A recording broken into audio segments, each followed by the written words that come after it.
3 people, including a toddler, are dead after a fire raged through an HDB flat in Bedok.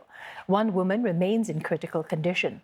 Firefighters found 4 people unconscious when they arrived at the flat this morning. SCDF said the unit had a vast accumulation of combustible items. Melissa Go reports. Waking up to thick smoke and loud explosions. Fire raging at a 4th floor unit. A 56-year-old woman who was found in the living room was pronounced dead at the scene. As firefighters forced their way into the bedroom, they found 3 others, a couple and a toddler. They were taken to the hospital unconscious.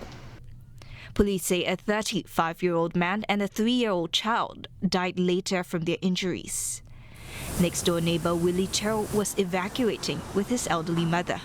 有一个年轻人从那个找我的单位就喊救命啊救命啊，帮我开门帮我开门，他就拿锁匙给我，我就拿了锁匙就帮忙啊开门，开门了我就看到从客厅上有一片在我右手边有一片大火，已经很大了，然后我推了开门我就喊门开了，快点出来快点出来，我喊好几次，没有人应。 60 people were evacuated from neighbouring units as a precaution. What I heard from my mother was that she was climbing, she has problems actually walking, so she was coming down the stairs slowly to the 3rd floor. There was a young chap who actually is able to carry her, so he offered to carry her all the way. 差不多，他的火红红的这么长，跑到外面去了，然后烟很多这样啊。 MP for the area, Tanket House, says 5 people lived in the affected unit, including a couple who rented out a room to 3 tenants. It's a very sad case where I think the family was really affected and the parents just protecting the toddler. I'm sure the last moments it was also really a period of sadness and being desperation. We want to make sure that we take all steps to take care of the family and their loved ones. After the fire was put out and cordons lifted, the damage was clear. The flat, soot heavy and burnt beyond recognition. Here on the ground floor, you can see the extent of the damage with debris strewn all across the ground, with glass shot from the shattered windows on the ground, on the grass as well. The floor above the affected unit was also seen badly charred, with some living on the level choosing to spend the night at a hotel while clearing the soot. The area's MP says they are working with different agencies to support those affected. Investigations into the cause of fire are still ongoing. And for more, we're joined by Tan Soo Hui. Soo Hui, you're outside the unit right now. Tell us, how are residents coping? Do we know, what more do we know about the affected family? As you can see right behind me is the affected unit. It's completely black. The ceiling throughout this level completely filled with soot, and you can smell it in the air. It's the smell of soot completely filling the entire level. Now, I've spoken to some of the tenants living above me on the level 5, and they say that some of them have actually asked cleaning companies, how much would it cost to actually clean out their houses, and they've been quoted about $4,000.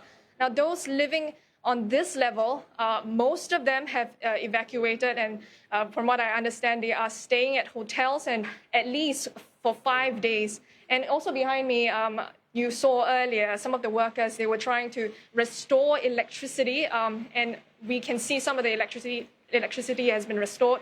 So almost everyone has evacuated on this floor except one of them, and he's right here with me. He is Mr. Ng. Now, very sorry to hear that this has happened.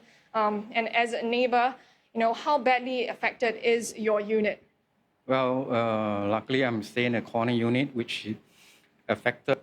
Internal affected is ceiling, basically the ceiling and the door, the wooden door and gate, as well the outside corridor. And I understand you've seen the tenants who lived in the unit for a couple of times, and they've lived, especially the older couple, they've lived here for at least 7 years. Tell us a little bit about the family, what you know about them. Well, actually, we don't really say that communicate much, but it's only that when we so come across and we just say hello, you know. So actually, as I know, that is a couple of middle age, and also about another tender which is around 30, 20 plus 30. So they are here is about, I think it's about around 5 to 7 years. You see, and lately, as I know that the attendants has young children, you see, about age of 3. What were their personalities like? You mentioned to me earlier as well that you knew what they were like as well. Well, actually, as I say, we don't really communicate.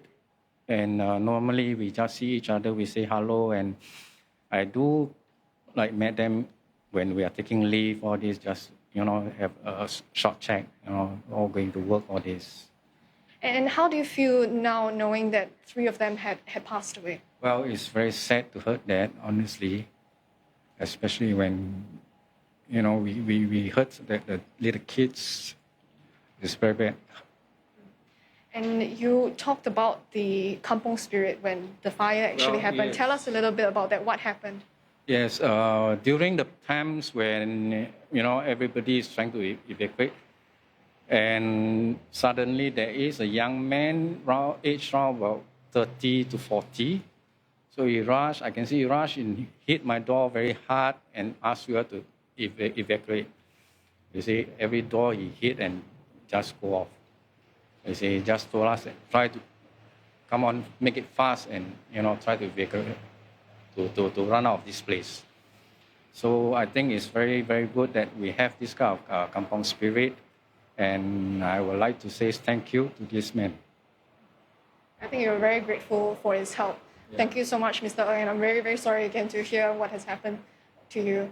And also earlier we saw some of the people from the Kampong Chai Chi CC. They actually came with many trolleys, with buckets to really help the residents who live here to clean their apartments. And I also understand that there are some of booths set up at Heartbeat at Bedok right next to this block that is helping residents. So a lot of hands are jumping in and really helping all of the families here at level 4 and also those who are affected. Over to you, Glenda. All right, thanks for that. Tan Soo Hei with the latest on the fire at Bedok North.